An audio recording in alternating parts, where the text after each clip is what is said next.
रंग लगा अतलाल देव होली की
बिन हर सिमरन सुख नहीं पाया।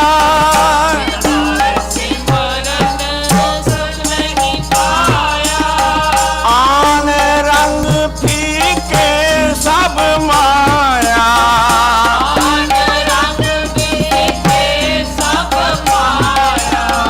गुर रंगे से पै निहाल।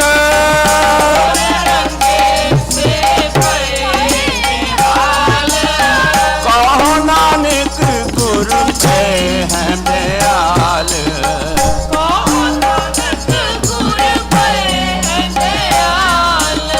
राम रंग कदे उतर न जाए।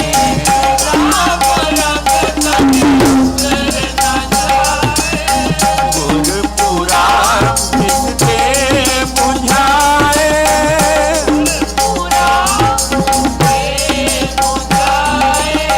राम रंग कदे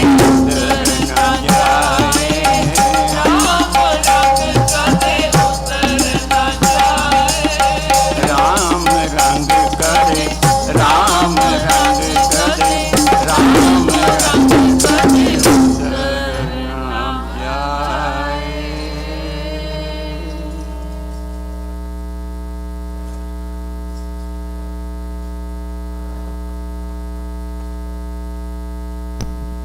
ਵਾਹਿਗੁਰੂ ਜੀ ਕਾ ਖਾਲਸਾ ਵਾਹਿਗੁਰੂ ਜੀ।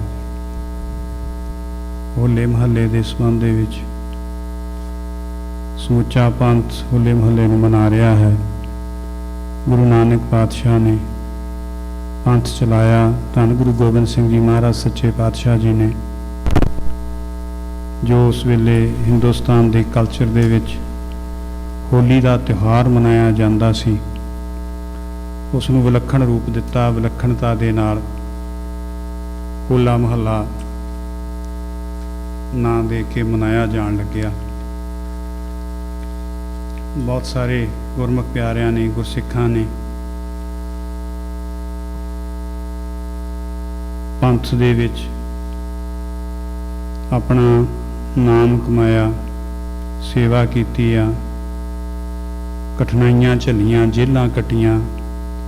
ਆਪਾਂ ਉਹਨਾਂ ਗੁਰਸਿੱਖਾਂ ਨੂੰ ਯਾਦ ਕਰਦੇ ਹਾਂ ਜਿਨ੍ਹਾਂ ਸਿੰਘਾਂ ਸਿੰਘਣੀਆਂ ਨੇ ਧਰਮੇ ਸੀਸ ਦਿੱਤੇ, ਬੰਦ ਕਟਵਾਏ, ਖੋਪਰੀਆਂ ਲੋਹਾਈਆਂ, ਚਰਖੜੀਆਂ ਤੇ ਚੜੇ, ਆਰਿਆਂ ਨਾਲ ਚਰਾਏ ਗਏ, ਗੁਰਦੁਆਰਿਆਂ ਦੀ ਸੇਵਾ ਲਈ ਕੁਰਬਾਨੀਆਂ ਕੀਤੀਆਂ, ਧਰਮ ਨਹੀਂ ਹਾਰਿਆ, ਸਿੱਖੀ ਨੂੰ ਕੇਸਾਂ ਸਵਾਸਾਂ ਸੰਗ ਨਿਭਾਇਆ। ਤਿੰਨਾਂ ਦੀ ਕਮਾਈ ਦਾ ਧਿਆਨ ਧਰ ਕੇ ਬੋਲੋ ਜੀ। ਆਪਾਂ ਵਾਹਿਗੁਰੂ ਯਾਦ ਕਰਦੇ ਹਾਂ। ਸੋ ਉਹਨਾਂ ਹੀ ਗੁਰਸਿੱਖਾਂ ਦੇ ਵਿੱਚੋਂ ਪੰਥ ਦੀ ਮਹਾਨ ਸ਼ਖਸੀਅਤ ਜਿਨ੍ਹਾਂ ਨੂੰ ਉਸ ਵੇਲੇ ਉਸ ਸਮੇਂ ਸਾਰੇ ਤਖਤਾਂ ਵੱਲੋਂ ਮਾਣ ਦਿੱਤਾ ਗਿਆ ਤੇ ਸਾਰੀ ਸੰਗਤ ਨੇ, ਸਮੁੱਚੀ ਸਿੱਖ ਸੰਗਤ ਨੇ ਉਹਨਾਂ ਦੀ ਚੜ੍ਹਦੀ ਕਲਾ ਲਈ ਅਰਦਾਸ ਕੀਤੀ। ਜਦੋਂ ਉਹਨਾਂ ਨੇ 40 ਦਿਨ ਫਾਕਾ ਕੱਟਿਆ, ਨਾ ਪਾਣੀ ਨਾ ਭੋਜਨ, ਕੁਛ ਵੀ ਨਹੀਂ, ਜੇਲ੍ਹ ਦੇ ਵਿੱਚ, ਅੰਗਰੇਜ਼ਾਂ ਦੇ ਵੇਲੇ ਦੀ ਗੱਲ ਹੈ। ਸਤਿਕਾਰਯੋਗ ਭਾਈ ਸਾਹਿਬ ਭਾਈ ਰਣਧੀਰ ਸਿੰਘ ਜੀ ਔਰ ਉਹਨਾਂ ਦੀਆਂ ਪੁਸਤਕਾਂ ਜਿਹੜੀਆਂ ਲਿਖੀਆਂ ਹੋਈਆਂ, ਉਹਨਾਂ ਦੀਆਂ ਪੁਸਤਕਾਂ ਪੜ੍ਹ ਕੇ, ਸਾਨੂੰ ਪੁਸਤਕਾਂ ਪੜ੍ਹਨ ਦੀ ਆਦਤ ਨਹੀਂ ਹੈ, ਪਰ ਜੇ ਕੋਈ ਇੱਦਾਂ ਦੀ ਪੁਸਤਕ ਹੱਥ ਵਿੱਚ ਲੱਗ ਜਾਵੇ ਜਿਹਨੂੰ ਪੜ੍ਹ ਕੇ ਜੀਵਨ ਬਦਲ ਜਾਂਦਾ ਹੋਵੇ ਤੇ ਬਹੁਤ ਹੈਰਾਨੀ ਹੁੰਦੀ ਹੈ। ਉਹਨਾਂ ਦੀਆਂ ਬਹੁਤ ਸਾਰੀਆਂ ਮਹਾਨ ਪੁਸਤਕਾਂ ਆ ਜਿਨ੍ਹਾਂ ਦੇ ਵਿੱਚ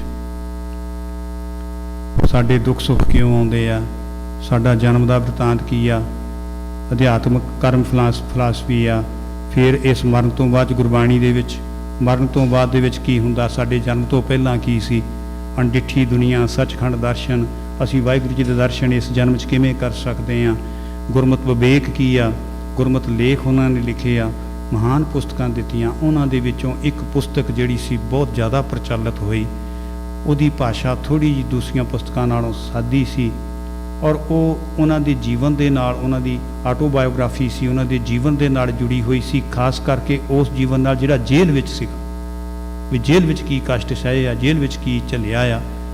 ਸੋ ਉਹ ਪੁਸਤਕ ਜੇਲ੍ਹ ਚਿੱਠੀਆਂ ਜਿਹੜੀ ਪੁਸਤਕ ਆ, ਉਹਦੇ ਵਿੱਚ ਚਿੱਠੀਆਂ ਲਿਖੀਆਂ ਹੋਈਆਂ ਆ ਯਾਨੀ ਨਾਰ ਸਿੰਘ ਜੀ ਹੋਣਾ ਨੂੰ, ਭਾਈ ਸਾਹਿਬ ਜੀ ਹੋਣਾ ਨੇ, ਵੀ ਆਹ ਚੀਜ਼ ਹੋ ਰਹੀ ਆ। ਉਹ ਚਿੱਠੀਆਂ ਪੜ੍ਹ ਕੇ ਹੀ ਬੰਦਿਆਂ ਦਾ ਜੀਵਨ ਬਦਲੀ ਜਾ ਰਿਹਾ। ਉਹਦੇ ਵਿੱਚ ਗੁਰਸਿੱਖੀ ਦੀ ਗੱਲ ਗੁਰਸਿੱਖੀ ਦੇ ਸਿਧਾਂਤ ਜਿਹੜੇ ਦੱਸੇ ਹੋਏ ਆ। ਫਿਰ ਉਹਨਾਂ ਦੀ ਟਰਾਂਸਲੇਸ਼ਨ ਕੀਤੀ ਹੋਈ ਹੈ ਦੂਸਰੀਆਂ ਭਾਸ਼ਾਵਾਂ 'ਚ, ਇੰਗਲਿਸ਼ ਦੇ ਵਿੱਚ, ਹੋਰ ਭਾਸ਼ਾਵਾਂ ਵਿੱਚ ਵੀ ਹੈ। ਜਿਹੜੀ ਪਹਿਲੀ ਚਿੱਠੀ ਲਿਖੀ ਗਈ ਸੀ ਉਹ ਅੱਜ ਦੇ ਦਿਨ 19 ਮਾਰਚ 1922 ਨੂੰ ਲਿਖੀ ਗਈ ਸੀ। ਸੋ 100 ਸਾਲ ਹੋ ਗਿਆ ਉਸ ਚਿੱਠੀ ਲਿਖੀ ਨੂੰ। ਉਸ ਤੋਂ ਬਾਅਦ ਦੂਸਰੀ ਚਿੱਠੀ 24 ਮਾਰਚ ਨੂੰ, ਫਿਰ 30 ਮਾਰਚ ਨੂੰ। ਤੇ ਔਰ ਇਹ ਜਿਹੜੀਆਂ ਚੀਜ਼ਾਂ ਸੀਗੀਆਂ, ਇਸ ਤੋਂ ਇਲਾਵਾ ਜਿਹੜੇ ਗਦਰੀ ਬਾਬੇ ਸੀਗੇ ਸਾਡੇ, ਉਹਨਾਂ ਨੂੰ ਯਾਦ ਨਹੀਂ ਕੋਈ ਕਰ ਰਿਹਾ। ਹੁਣ ਵੀ ਪੰਜਾਬ ਦੇ ਵਿੱਚ ਸਰਕਾਰ ਬਣੀ ਹੈ, ਉਹਨਾਂ ਨੇ ਭਗਤ ਸਿੰਘ ਹੋਣਾ ਨੂੰ ਯਾਦ ਕੀਤਾ ਆ, ਭਗਤ ਸਿੰਘ ਦੀਆਂ ਫੋਟੋਆਂ ਲਾਈਆਂ, ਪਰ ਉਹਨਾਂ ਦੇ ਪ੍ਰੇਰਨਾ ਸਰੋਤ ਕੌਣ ਸੀਗੇ? ਕਰਤਾਰ ਸਿੰਘ ਸਰਾਭੇ ਦਾ ਨਾਂ ਨਹੀਂ ਕੋਈ ਲੈ ਰਿਹਾ ਨਾ।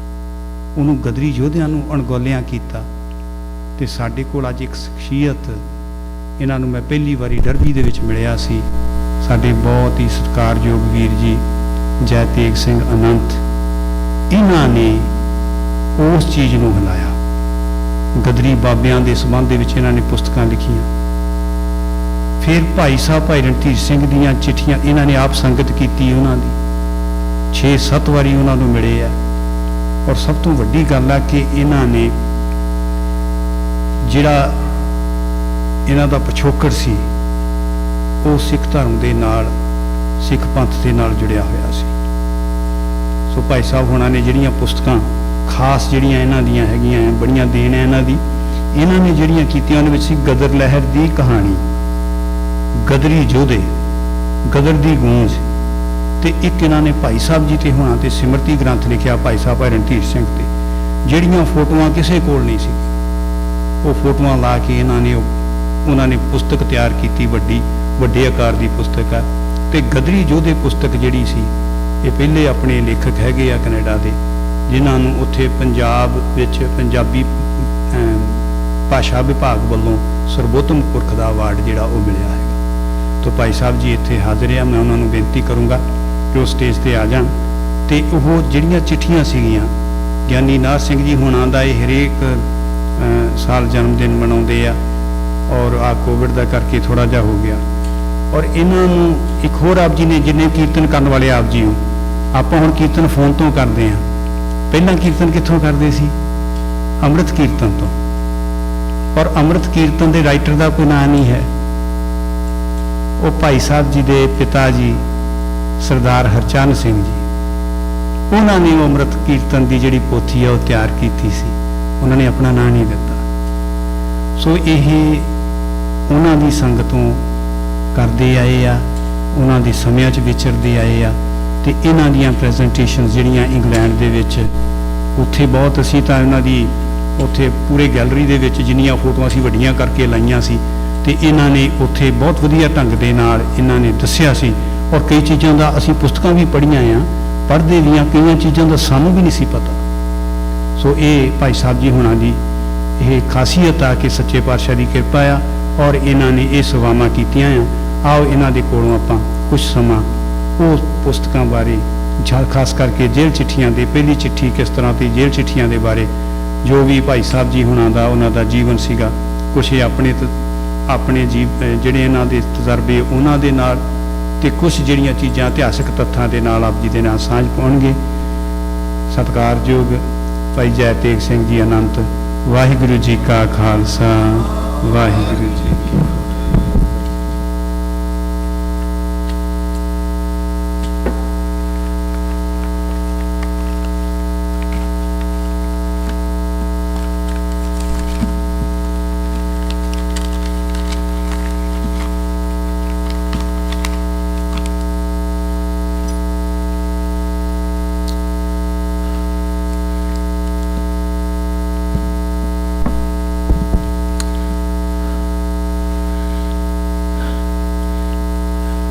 ਮਹਾਰਾਜ ਦੀ ਹਜ਼ੂਰੀ 'ਚ ਬਰਾਜੇ ਸਾਧ ਸੰਗਤ ਜੀਓ, ਆਓ ਫਤਿਹ ਸਾਂਝੀ ਕਰੀਏ। ਵਾਹਿਗੁਰੂ ਜੀ ਕਾ ਖਾਲਸਾ, ਵਾਹਿਗੁਰੂ ਜੀ ਕੀ ਫਤਿਹ।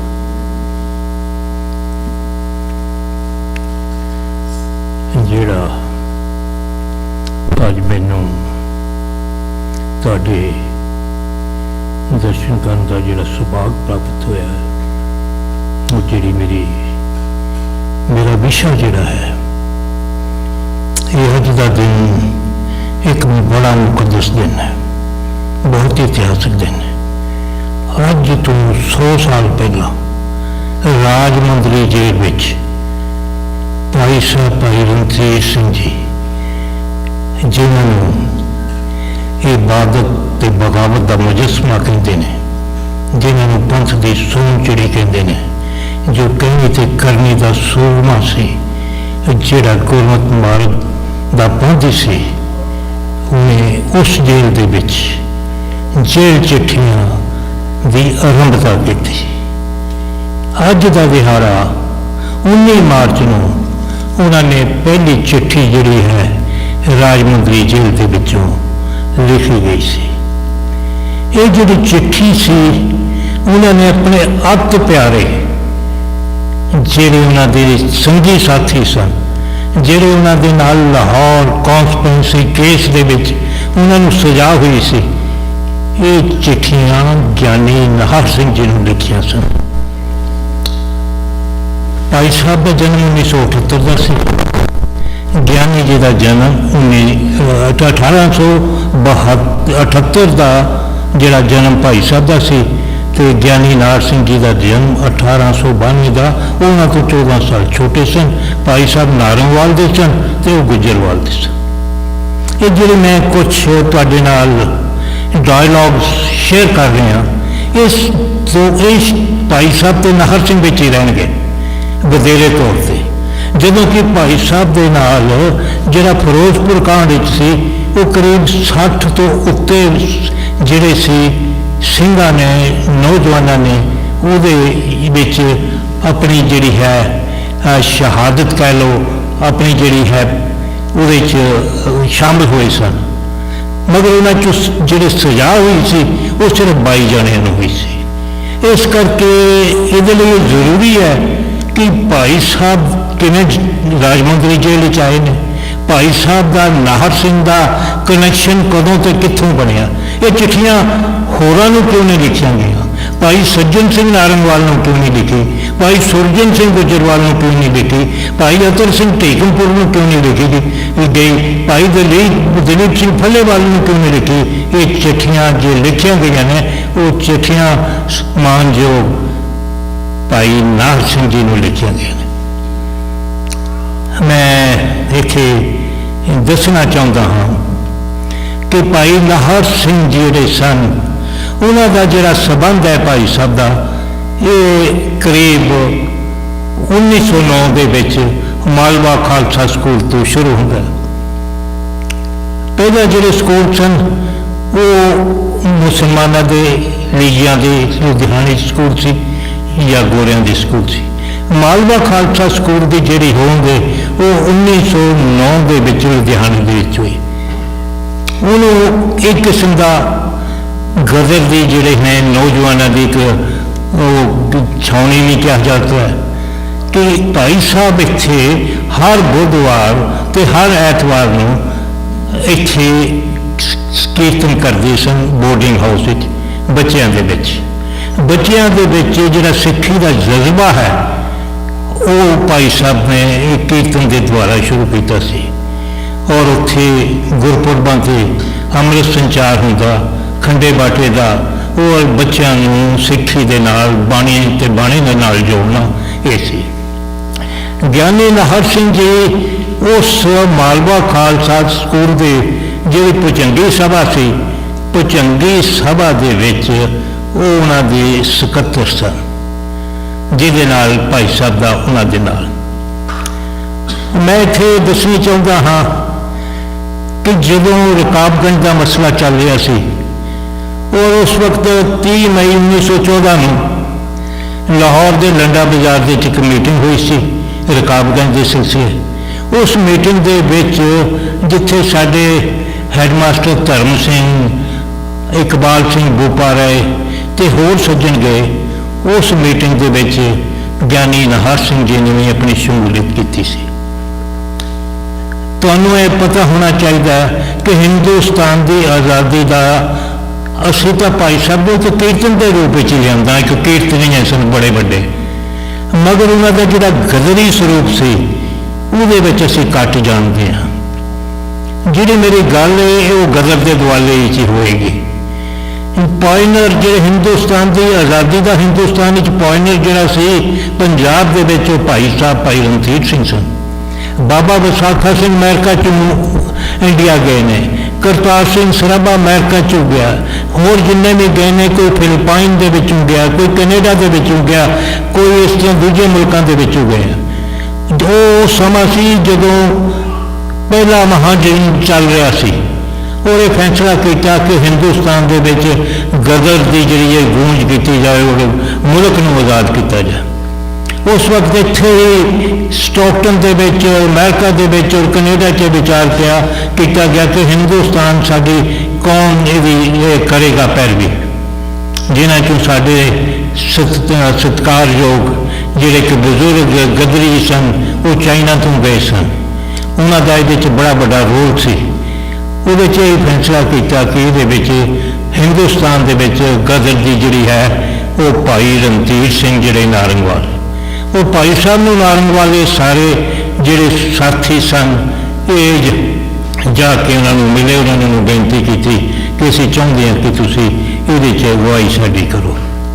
ਉਹ ਉਸ ਤੋਂ ਮਗਰੋਂ ਜਦੋਂ ਮੀਟਿੰਗਾਂ ਦਾ ਦੌਰ ਸ਼ੁਰੂ ਹੋਇਆ, ਲਾਹੌਰ ਜਿਹੜਾ ਸੀ ਫਿਰੋਜ਼ਪੁਰ ਦਾ ਜਿਹੜਾ ਜਿੱਥੇ ਛਾਉਣੀ 'ਤੇ ਕਬਜ਼ਾ ਕਰਨਾ ਸੀ, ਔਰ ਉਸ ਸਮੇਂ ਇਹ ਡੇਟ ਫਿਕਸ ਹੋਈ ਕਿ ਫਲਾਣੇ ਦਿਨ ਅਸੀਂ ਜਾ ਕੇ ਫਿਰੋਜ਼ਪੁਰ ਛਾਉਣੀ ਦੇ ਵਿੱਚ ਕਬਜ਼ਾ ਕਰਨਾ ਹੈ, ਉਹਦੀ ਸਾਰੀ ਪਲੈਨਿੰਗ।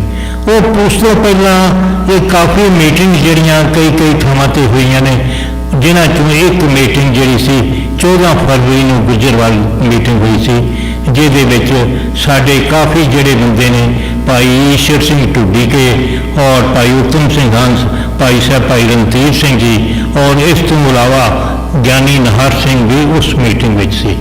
ਉਸ ਤੋਂ ਮਗਰੋਂ ਹੀ ਕਰਤਾਰ ਸਿੰਘ ਸਰਾਭਾ ਢਿੰਡਾਰੀ ਕਲਾ ਦੇ ਰਾਹ ਦੇ ਵਿੱਚ ਭਾਈ ਸਾਹਿਬ ਨੂੰ ਮਿਲੇ ਨੇ, ਔਰ ਉਹ ਜਿਹੜਾ ਐਕਸ਼ਨ ਸੀ ਫਿਰੋਜ਼ਪੁਰ ਦਾ, ਉਹਦੇ ਬਾਰੇ ਉਹਨਾਂ ਨੇ ਇਹ ਬਣਾਇਆ ਕਿ ਉਹ ਐਕਸ਼ਨ ਕਿਵੇਂ ਕਰਨਾ ਹੈ, ਕਿਸ ਤਰ੍ਹਾਂ ਕਰਨਾ ਹੈ। ਕਰਤਾਰ ਸਿੰਘ ਸਰਾਭੇ ਦੀ ਉਹਨਾਂ ਨਾਲ ਮੀਟਿੰਗ ਭਾਈ ਸਾਹਿਬ ਨਾਲ ਹੁੰਦੀ।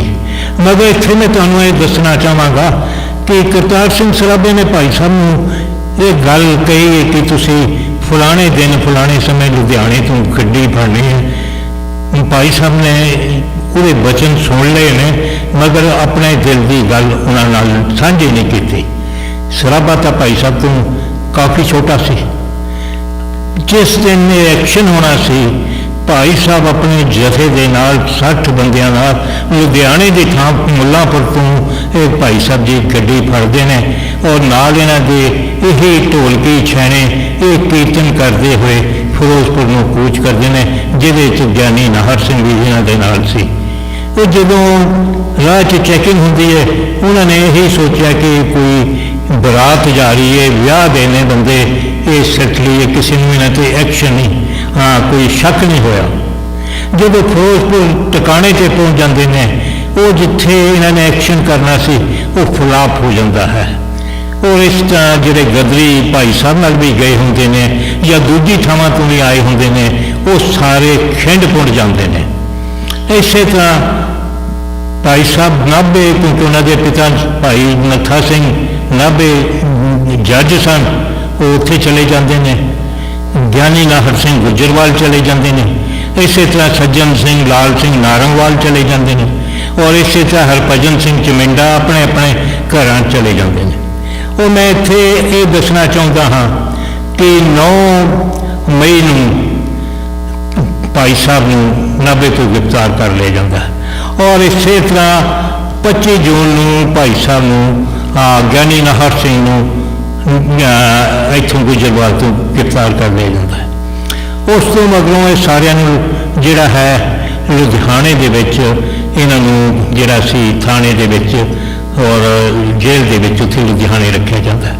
ਔਰ ਇਹਨਾਂ ਦਾ ਜਿਹੜਾ ਕੇਸ ਸੀ ਮੁਕੱਦਮਾ, ਇਹ 29 ਜਿਹੜੀ ਸੀ ਅਕਤੂਬਰ ਨੂੰ ਲਾਹੌਰ 'ਚੋਂ ਸ਼ੁਰੂ ਹੋਣਾ ਸੀ, ਅਤੇ ਇਸ ਲਈ ਇਹਨਾਂ ਨੂੰ 27 ਅਕਤੂਬਰ ਨੂੰ ਇੱਕੋ ਗੱਡੀ ਦੇ ਵਿੱਚ ਸਾਰਿਆਂ ਨੂੰ ਲਾਹੌਰ ਦੇ ਵਿੱਚ ਲੈ ਕੇ ਜਾਂਦੇ ਨੇ।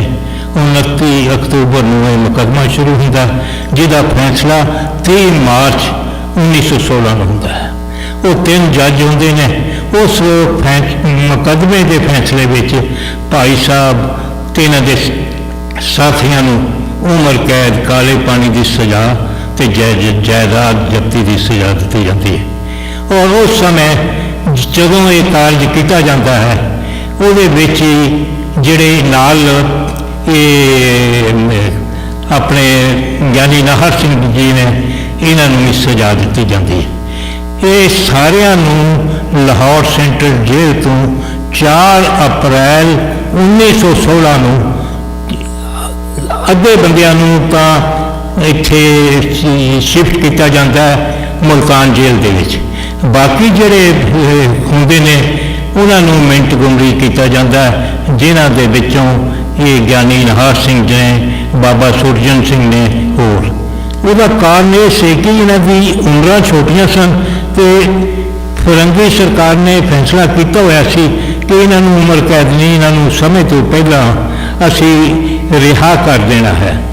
ਇਸੇ ਤਰ੍ਹਾਂ ਗਿਆਨੀ ਨਾਹਰ ਸਿੰਘ ਤੇ ਕੁਝ ਸਾਥੀ ਇਹ ਜਿਹੜੇ ਨੇ 1919 ਦੇ ਵਿੱਚ ਰਿਹਾ ਹੋ ਜਾਂਦੇ ਨੇ। ਔਰ ਉਸ ਤੋਂ ਮਗਰੋਂ 16 ਜੁਲਾਈ 1916 ਤੋਂ ਅਕਤੂਬਰ 1921 ਤੱਕ ਇਹਨਾਂ ਨੂੰ ਹਜ਼ਾਰੀ ਬਾਗ ਰੱਖਿਆ ਜਾਂਦਾ ਹੈ। ਹਜ਼ਾਰੀ ਬਾਗ ਬਿਹਾਰ ਦੇ ਵਿੱਚ ਸੀ, ਹੁਣ ਉਹ ਦੂਜੇ ਸੂਬੇ 'ਚ ਸ਼ਿਫਟ ਕਰ ਜਾਂਦੀ ਹੈ। ਤੇ ਫਿਰ ਅਕਤੂਬਰ 1921 ਦੇ ਵਿੱਚ ਇਹਨਾਂ ਨੂੰ ਰਾਜਮੰਦਰੀ ਜੇਲ੍ਹ 'ਚ ਲਿਆ ਜਾਂਦਾ ਹੈ। ਉਹ ਮੈਂ ਇੱਥੇ ਦੱਸਣਾ ਚਾਹੁੰਦਾ, ਇਹ ਰਾਜਮੰਦਰੀ ਜੇਲ੍ਹ ਜਿਹੜੀ ਹੈ ਇਹ 1602 ਵਿੱਚ ਡੱਚ ਨੇ ਇੱਕ ਕਿਲ੍ਹੇ ਦੇ ਰੂਪ ਵਿੱਚ ਨੂੰ ਇਹਦਾ ਨਿਰਮਾਣ ਬੜੇ ਵੱਡੇ ਪੱਧਰ 'ਤੇ ਕੀਤਾ ਸੀ। 1864 ਵਿੱਚ ਇਹ ਬ੍ਰਿਟਿਸ਼ ਸਰਕਾਰ ਦੇ ਸਮੇਂ ਇਹਨੂੰ ਜੇਲ੍ਹ ਦਾ ਰੂਪ ਦਿੱਤਾ ਗਿਆ ਤੇ 1870 ਦੇ ਵਿੱਚ ਇਹਨੂੰ ਕੇਂਦਰੀ ਜੇਲ੍ਹ ਦਾ ਇਹਦਾ ਰੂਪ ਕਰ ਦਿੱਤਾ ਗਿਆ। ਹਿੰਦੁਸਤਾਨ ਦੀ 5 ਵੱਡੀਆਂ ਜੇਲ੍ਹਾਂ ਦੇ ਵਿੱਚੋਂ ਰਾਜਮੰਦਰੀ ਜੇਲ੍ਹ ਸੀ। ਰਾਜਮੰਦਰੀ ਜੇਲ੍ਹ ਦੇ ਵਿੱਚ ਜਿੱਥੇ ਭਾਈ ਸਾਹਿਬ ਨੇ ਚਿੱਠੀਆਂ ਦੀ ਸ਼ੁਰੂਆਤ ਕੀਤੀ, ਉੱਥੇ ਮੈਂ ਦੱਸਣਾ ਚਾਹੁੰਦਾ ਕਿ ਭਾਈ ਸਾਹਿਬ ਦੀ ਜਿਹੜੀ ਪੁਸਤਕ ਹੈ ਗੁਰਮਤਿ ਵਿਵੇਕ, ਗੁਰਮਤਿ ਵਿਵੇਕ ਜਿਹੜੀ ਹੈ ਪੁਸਤਕ ਦੀ ਆਰੰਭਤਾ ਵੀ ਰਾਜਮੰਦਰੀ ਜੇਲ੍ਹ 'ਚ ਹੋਈ ਹੈ।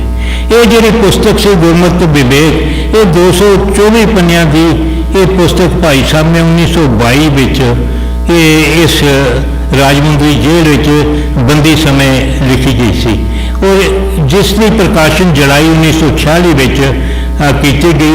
ਇਸ ਦੇ 2 ਭਾਗ ਸਨ। ਪਹਿਲਾ ਪ੍ਰਕਰਨ ਨਾਮ ਸਿਮਰਨ ਵਿਵੇਕ ਹੈ ਤੇ ਦੂਜਾ ਪ੍ਰਕਰਨ ਰਹਿਤ ਵਿਵੇਕ ਹੈ। ਸਿਮਰਨ ਵਿਵੇਕ ਦੇ 42 ਅਤੇ ਰਹਿਤ ਵਿਵੇਕ ਦੇ ਵਿੱਚ 43 ਵਿਸ਼ੇ ਹਨ।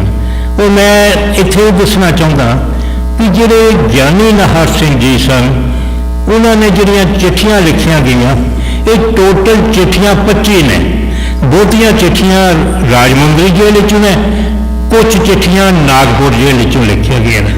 ਔਰ ਭਾਈ ਸਾਹਿਬ ਦੇ ਅਤਿ ਵਿਸ਼ਵਾਸ ਪਾਤਰ ਗਿਆਨੀ ਨਾਹਰ ਸਿੰਘ ਨੇ ਇਹ ਚਿੱਠੀਆਂ ਕਰੀਬ 14 ਸਾਲ ਆਪਣੀ ਹਿੱਕ ਨਾਲ ਲਾ ਕੇ ਰੱਖੀਆਂ ਸਨ, ਕਿਉਂਕਿ ਗੋਰਿਆਂ ਦੀ ਨਜ਼ਰ ਵਿੱਚ ਭਾਈ ਨਾਹਰ ਸਿੰਘ ਗਦਰੀਆਂ ਦਾ ਇੱਕ ਪੋਸਟਮੈਨ ਗਰਦਾਨਿਆ ਜਾਂਦਾ ਸੀ। ਔਰ ਇਸ ਕਰਕੇ ਉਹਦੇ ਜਿੱਥੇ ਵੀ ਉਹਨਾਂ ਨੇ ਜਾਣਾ, CID ਦਾ ਇੱਕ ਬੰਦਾ ਉਹਨਾਂ ਦੇ ਮਗਰ ਹੀ ਰਹਿੰਦਾ ਸੀ, ਉਹ ਦੇਖਦੇ ਰਹਿੰਦੇ ਸਨ। ਇਹ ਚਿੱਠੀਆਂ ਦੀ ਜਿਹੜੀ ਅਸਲ ਪ੍ਰਕਾਸ਼ਨ ਹੈ, ਇਹ ਪਹਿਲਾ ਐਡੀਸ਼ਨ, ਪਹਿਲਾ ਭਾਗ 1936 'ਚ ਹੋਇਆ, ਦੂਜਾ ਭਾਗ 1937 'ਚ ਹੋਇਆ ਤੇ 1938 ਦੇ ਵਿੱਚ ਇਹਦੇ ਜਿਹੜੇ ਭਾਗ ਨੇ ਦੋਨੋਂ ਇਕੱਠੇ ਕਰਕੇ ਇਹਨੂੰ ਇੱਕੋ ਸਰੂਪ ਦੇ ਵਿੱਚ ਇਹਨੂੰ ਤਿਆਰ ਕਰ ਦਿੱਤਾ ਜਾਂਦਾ ਹੈ। ਇੱਥੇ ਮੈਂ ਇਹ ਗੱਲ ਜ਼ਰੂਰ ਦੱਸਣੀ ਚਾਹੁੰਦਾ ਹਾਂ ਕਿ ਜਿਹੜੀਆਂ ਭਾਈ ਸਾਹਿਬ ਦੀਆਂ ਚਿੱਠੀਆਂ ਸਨ, ਉਹ ਚਿੱਠੀਆਂ ਜਦੋਂ ਦੂਜਾ ਮਹਾਜੰਗ ਚੱਲ ਰਿਹਾ ਸੀ, ਸਾਡੇ ਸਿੰਘ ਜਿਹੜੇ ਬੜੇ ਜਥੇ ਦੇ ਵਿੱਚ ਆਏ, ਉਹਨਾਂ ਦੀ ਜੇਲ੍ਹ ਚਿੱਠੀਆਂ ਦੇ ਨਾਲ ਹੀ ਪਰਿਵਰਤਨ, ਇਹ ਇੱਕ ਜੇਲ੍ਹ ਚਿੱਠੀਆਂ ਇੱਕ ਇੰਸਪਾਇਰੇਸ਼ਨ ਸੀ। ਉਹਨਾਂ ਦੇ ਵਿੱਚ ਇੱਕ ਨਵੀਂ ਰੂਹ ਫੂਕੀ ਜਾਂਦੀ ਸੀ, ਇੱਕ ਨਵਾਂ ਜੋਸ਼ ਪੈਦਾ ਕੀਤਾ ਜਾਂਦਾ ਸੀ ਜੇਲ੍ਹ, ਕਿਉਂਕਿ ਉਹਨਾਂ ਦੇ ਜਿਹੜੇ ਚਿੱਠੀਆਂ ਦੇ ਵਿੱਚ ਜਿਹੜਾ ਵੀ ਸੀ ਉਹ ਸਾਰਾ ਉਹਨਾਂ ਦੇ ਸਵੇ ਜੀਵਨੀ ਸੀ ਕਿ ਜਿਹੜੀ ਜ਼ਿੰਦਗੀ ਉਹਨਾਂ ਨੇ ਜੇਲ੍ਹਾਂ ਦੇ ਵਿੱਚ ਬਿਤਾਈ। ਕਿਉਂਕਿ ਭਾਈ ਸਾਹਿਬ ਦੇ ਮੈਂ ਇੱਕ ਗੱਲ ਦੱਸਣਾ ਚਾਹੁੰਦਾ ਕਿ ਉਹਨਾਂ ਦੀ ਜ਼ਿੰਦਗੀ ਦਾ ਆਧਾਰ ਕੀਰਤਨ ਤੇ ਚਿੰਤਨ ਸੀ। ਅਸੀਂ ਸਿਰਫ ਕੀਰਤਨ ਦੇ ਵਿੱਚ ਹੀ ਰੱਖਿਆ। ਉਹ ਸਾਨੂੰ ਇੱਕ ਅਫਸੋਸ ਹੀ ਨਾਲ ਕਹਿਣਾ ਪੈਂਦਾ ਕਿ ਬਹੁਤੇ ਥਾਵਾਂ 'ਤੇ ਵੇਖਿਆ ਜਾਂਦਾ ਇੱਕ ਜਦੋਂ ਕੀਰਤਨ ਕਰ ਲੈਂਦਾ ਉਹ ਮੱਥਾ ਟੇਕ ਕੇ ਵਾਪਸ ਘਰ ਚਲਾ ਜਾਂਦਾ। ਅਸੀਂ ਦੂਜੇ ਦਾ ਸ਼ਬਦ ਵੀ ਨਹੀਂ ਸੁਣਦੇ।